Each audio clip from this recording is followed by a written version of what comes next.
Xây tương thân tình trong đạo Phật, tùy khác màu nhưng một tôn sư. Hôm nay đây cùng nhau họp mặt, quyết noi theo đường Phật giáo Hoàng Dương. Yeah, Namo Bổn Sư Thích Ca Mâu Ni Phật.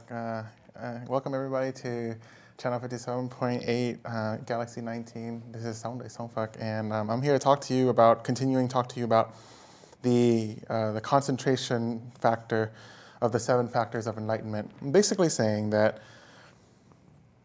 concentration here is being one pointed in state of mind, to concentrate deeply. Now, you gotta get this straight.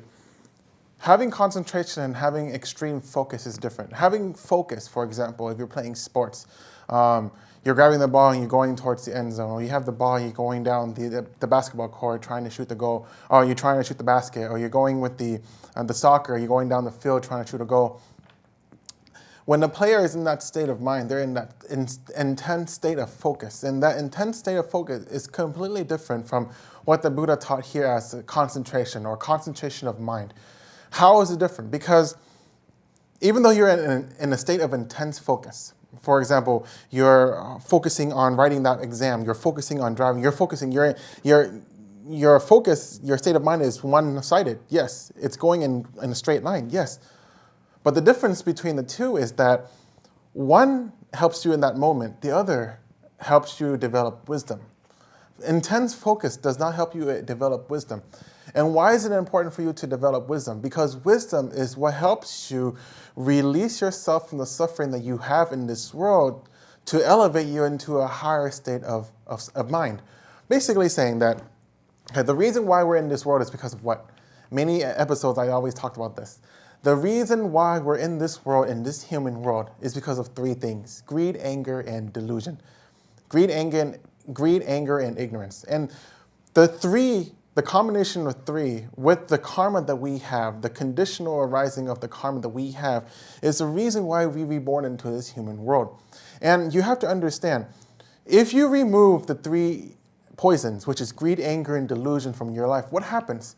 You elevate yourself into a higher state of being. Basically, you free yourself from suffering. The reason why we suffer is because of the 3 poisons: greed, anger, and delusion. So what happened is that with the intense focus, with this intense focus of doing sports, or intense focus of doing homework, an intense focus of doing some certain activity, that doesn't help you remove yourself from greed, anger, and delusion. Some even put you in a position of greater anger, or greater delusion, or greater greed in that intense focus. Say, for example, you're in an intense focus of robbing a bank. In that state of mind, you're trying to rob a bank. You're planning point A, point B, point C. You're planning plan A, plan B, plan C. You're talking with your teammates. You're talking with your partner. You got to do this, you got to do that. And this exact time, we had to get out of the bank before the police comes. And if you do that, yes, intense focus. But by doing that, you plant yourself even more negative karma that would, in time, bite you back. Because whatever you reap, whatever you sow, you're going to reap. You know, every karma is any cause and effect. Basically, any action always has a respective reaction. So if I do something positive, you're going to get something positive. If I do something negative, you're going to get something negative. So you have to understand, intense focus is different from concentration of mind. Now, concentration of mind here is through by meditation. And it's only by meditation alone that you will release yourself from suffering. Or any form of method that coexist the same way as meditation works. For example, the Pure Land way of practicing Buddhism, where you chant the Buddha's name. Now, you might chant the Buddha's name. We're sitting, or we're talking. We're sitting, we're standing, we're walking. And by any of those, even though if you chant the Buddha's name repeatedly, if you do it correctly, what happens is that you enter an intense state of mind, concentration of mind. Chanting the Buddha's name is just a method for you to enter that state of mind so you can release yourself from suffering. Now, when you meditate, which is in a way that I am, for me, meditation is something that I am used to. Pure Land Buddhism or any other practice, I can do it, but it doesn't adapt to me very well. For me, I like meditation a lot. For example, what I practice is Anapana meditation. Anapana meditation, Anapanasati Bhavana. Anapana means in and out. Sati means mindfulness, and Bhavana means meditation or cultivation. So basically this is a meditation where you're mindful of the ins and out of your breath. Now, why is it that this meditation is something that I find myself liking more than the other techniques? Because this technique alone, the Buddha back then practiced himself. Why did the Buddha practice breathing in and out and practicing the observation of his in and out of his breath? Why? It's because he understands that every single one of us, whether we're Christian, whether we're Catholic, whether we're Jewish, whether we're Hindu, whether we're Taoist, whether we're Confucianism, whether we're Buddhist, whether we're any other religion out there, whether you're white, whether you're black, whether you're Asian, whether you're Mexican, whether you're Indian, whether you're European, whether you're in any other race all around the world, any nationality, any ethnicity, what happened? That every single one of us share one common thing, that we all suffer. It doesn't matter who we are. We all suffer. We all go through the phase of birth, old age, sickness, and death. We all go through the phase of experiencing the 8 types of suffering. It doesn't matter who we are.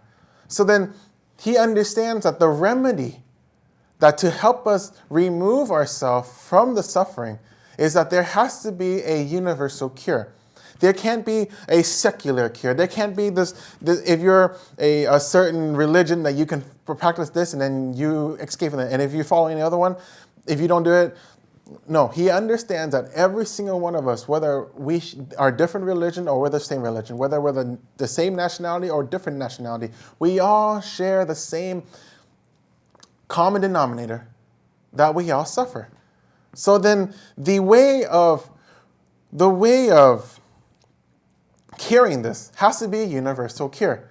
So then, understanding concentration of breath through meditation, Anapana meditation, the ins and outs of your breath. If you breathe in, you know you breathe in.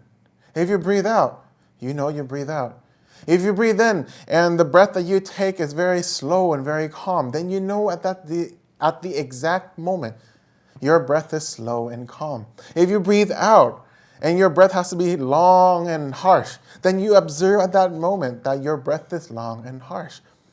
If you breathe in and your breath goes to your right nostril, then you observe at that moment it goes to your right nostril. If you breathe out and it goes to your left nostril, then you observe at that moment your breath goes out your left nostrils. You don't control your breath.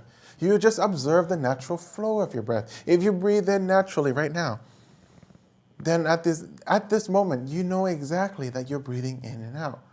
And most importantly, that you focus every attention that you have in this triangular region of your nose. In this triangular region that you have, you focus all the energy that you have there. Not here, not here, not here. Everything that you can in this triangular region of your nose. Why is that important? Because when you focus on a small area, for example, this triangular region of your nose, when you observe the breath and you're focusing in a small area, what happens is that it's a technique to sharpen your mind. If you have such a broad area, and then you start to focus on a broad area, your mind will not become sharp. It's still going to become dull. You're just going to experience all this different sensation that arises. But when you start to focus in this small area, that doesn't matter if it happens here, it doesn't happen here, but you're just focusing in this area. And this area alone will happen.